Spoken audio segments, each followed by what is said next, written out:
Syrie a été fondée après la Première Guerre mondiale et officiellement proclamée en 1946 quand elle est devenue indépendante de la France.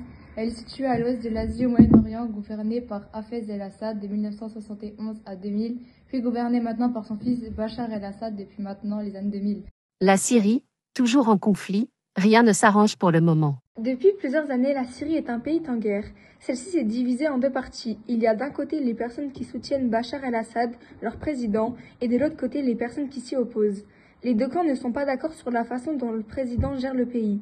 Les camps des opposants de Bachar ont d'ailleurs créé un nouveau drapeau de la Syrie pour démontrer qu'ils ne prennent plus le parti du gouvernement et réclament un autre système.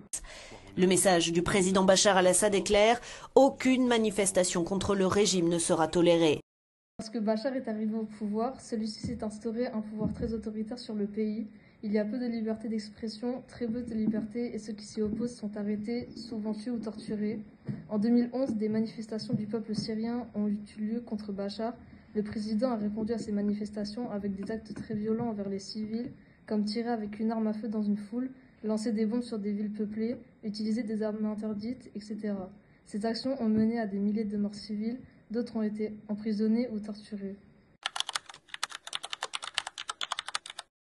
Aujourd'hui, le pays est toujours divisé et des millions de Syriens fuient encore leur pays. La révolution des opposants n'est pas terminée. Dans ce camp, des groupes comme les rebelles se sont formés et aussi répondent à la violence du régime par des actions violentes.